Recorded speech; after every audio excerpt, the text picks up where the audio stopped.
Hello दोस्तों, आप सभी को अपने YouTube चैनल पर आपका बहुत बहुत स्वागत है। आशा करते हैं आप सभी अच्छे से तैयारी कर रहे हैं। बिहार दरोगा का वैकेंसी आने वाला है और एक मध्य निषेध सब इंस्पेक्टर का वैकेंसी आ चुका है। तो आज का ये जो वीडियो हमारा रहेगा, तो आज हम इस बात पे चर्चा करेंगे कि क्या हमें सेट बनाना चाहिए कि नहीं बनाना चाहिए, क्योंकि बिहार सब इंस्पेक्टर का जो नॉर्मल सब इंस्पेक्टर होता है उसका वैकेंसी अभी फॉर्म नहीं आया है, अभी आने वाला है। तो इसी से संबंधित बहुत सारे मेरे भाई पूछ रहे थे कि इस पे क्या करना चाहिए। तो चलिए अब शुरुआत करते हैं। देखिए, बिहार सब इंस्पेक्टर का जो मद्य निषेध सब इंस्पेक्टर है आपका, वो वैकेंसी आ चुका है, उसका फॉर्म भराना शुरू हो चुका है। इससे इस फॉर्म के मतलब कि 1 और 2 महीने के अंदर हमारा नॉर्मल सब इंस्पेक्टर का भी वैकेंसी आ जाएगा, ये आप भली-भांति आप जानते ही हैं। ठीक है? और भी आपके पास जो भी सूचनाएँ मिलती होंगी, उसके माध्यम से भी आपको ये सूचना प्राप्त होती ही होगी। तो चलिए हम इस पे अब बात करते हैं सेट के बारे में। तो सेट क्या है आपका कि अभी से आपको सेट बनाना ही चाहिए, ठीक?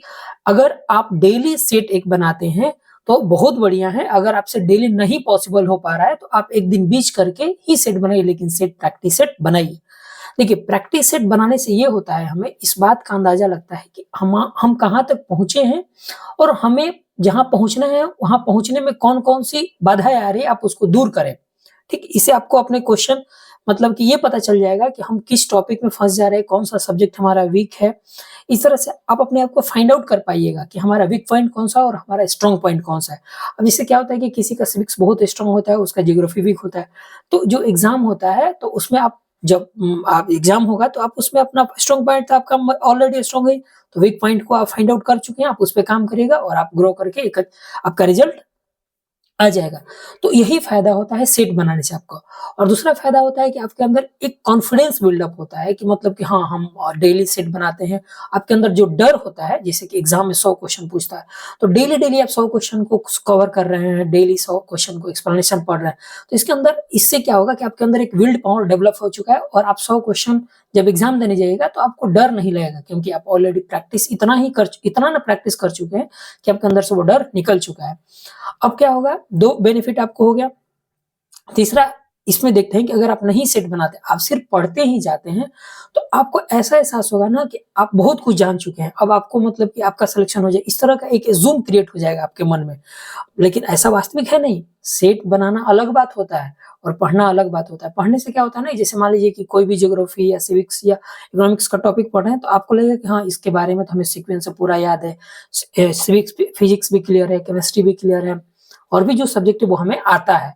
और एग्जाम आएगा, एग्जाम के 1 महीना पहले सेट बनाना शुरू कर देंगे और मेरा रिजल्ट आ जाएगा। तो एक भ्रम पैदा हो जाता है सेट नहीं बनाने से। इसलिए आपको सेट बनाना चाहिए। इस भ्रम से बाहर जितना जल्दी है हमें निकलना होगा। अपने आप को अंधेरे में नहीं रखना है। इसलिए आप आज से ही सेट बनाना शुरू करें, अगर आप सेट नहीं बनाते हैं तो। ठीक? तो ये आपका क्लियर होगा कि हमें सेट बनाना है कि नहीं बनाना है, तो सेट आपको बनाना है। ठीक? इससे क्या बेनिफिट होगा ये आप समझ गए। अब आगे चलते हैं कि सेट कैसे बनाएं, दूसरा पॉइंट। तो सेट बनाते समय आपको 2-3 पॉइंट को ध्यान में रखना होगा। जब भी आप सेट बनाइएगा तो आपको ये बात ध्यान रखना है कि जिस चीज़ का आप एग्ज़ाम देने जाइएगा, जो बिहार सब इंस्पेक्टर का जो एग्ज़ाम होगा, वो पीटी के एग्ज़ाम में 100 क्वेश्चन होता है और आपके पास 2 आवर्स का समय दिया जाता है आपको, ठीक है? मतलब इत्मीनान से आप 2 घंटे में 100 क्वेश्चनों को कवर कर सकते हैं, ठीक? अब जब भी सेट बनाइएगा तो आप कल्पना करिएगा कि आप एग्ज़ाम हॉल में ही बैठे हुए हैं। देखिए, आप एग्जाम हॉल में बैठे हुए मतलब कि सावधानी पूर्वक।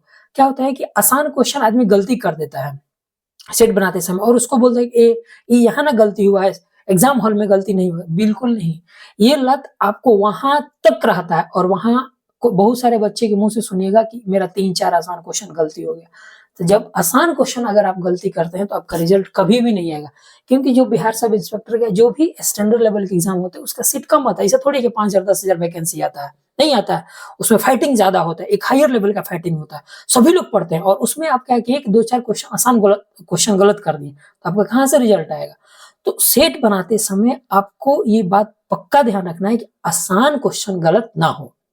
ठीक, आसान क्वेश्चन कहने का मतलब एक साधारण उदाहरण से समझिए, जैसे कि राष्ट्रीय महिला दिवस होता है, एक अंतर्राष्ट्रीय महिला दिवस होता है। तो राष्ट्रीय महिला दिवस क्वेश्चन पूछ रहा है और उसका आंसर आप 8 मार्च मार के चले हैं, तो ये क्या होगा कि आप गलत कर दिए, आप अंतर्राष्ट्रीय महिला दिवस का आंसर दे दिए।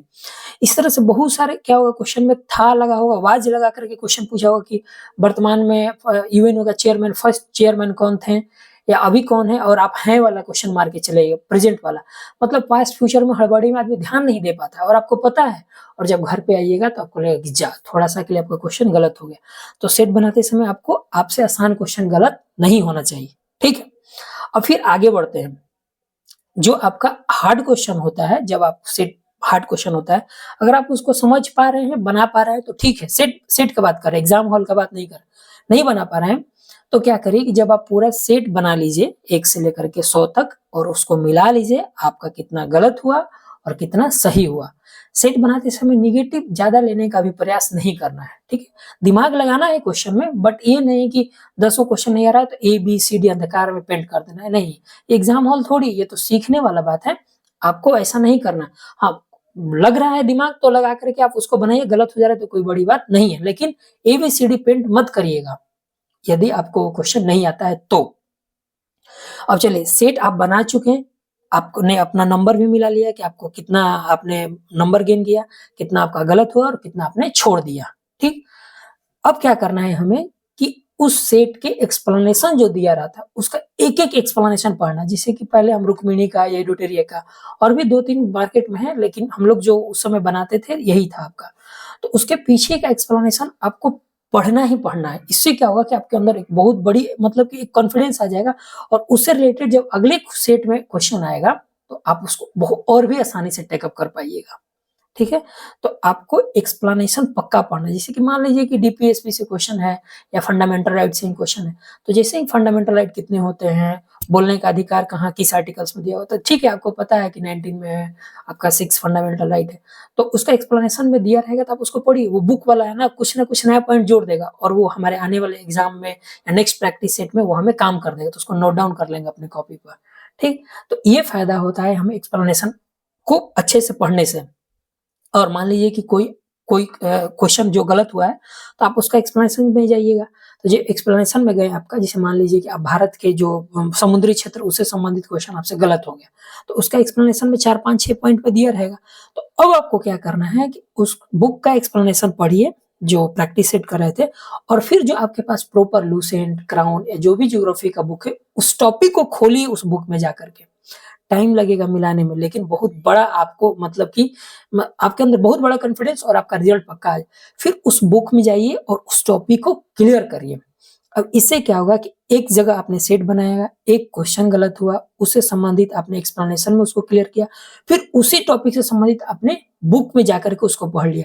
अब आप ही बताइए कि एक क्वेश्चन के कारण आपने 2 पॉइंट को देखा, 2 जगह जाकर के पढ़ा, तो उससे रिलेटेड जब आगे आएगा तो गलत कर पाइएगा? नहीं करिएगा, ठीक है। तो ये आपको एक्सप्लेनेशन के साथ आपको करना है। तो ये मतलब जब आप सेट बनाएगा तो एक सेट बना करके सॉल्व करने और एक सारी प्रक्रियाओं में आपका बहुत समय लग जाएगा, 2-3-4 घंटे समय लग जाएगा। लेकिन मतलब कि जो आप समय दीजिएगा उसका बेनिफिट बहुत ज़्यादा होगा, क्योंकि अभी लंबा एग्जाम मतलब कि अभी थोड़ा टाइम है एग्जाम होने में, तो आप समय इस पे उचित समय दे सकते हैं, घबराने की बात नहीं है। ऐसा नहीं कि 1 घंटे में सेट बनाए, 10 मिनट में मिलाएँ, 100 में हमारा 70 नंबर आया, मिला लिए, मिला करके चैप्टर क्लोज करके नेक्स्ट सेट बनाएँगे, तो इससे कोई फायदा नहीं होगा, आप हमेशा फँसिएगा। जो क्वेश्चन सेट नंबर 1 में गलत हुआ है, वही क्वेश्चन उसी से संबंधित क्वेश्चन सेट नंबर 2 में गलत करिएगा, तो इससे आपको कोई बेनिफिट नहीं होगा जब तक हम एक्सप्लेनेशन को सॉल्व नहीं करेंगे, ठीक। तो यही कुछ मुख्य बिंदु थी। चलिए इसको समराइज करके आपको बता देते हैं। सेट आपको बनाना है, ठीक है। सेट बनाते समय आपको इजी क्वेश्चन को गलत नहीं करना है।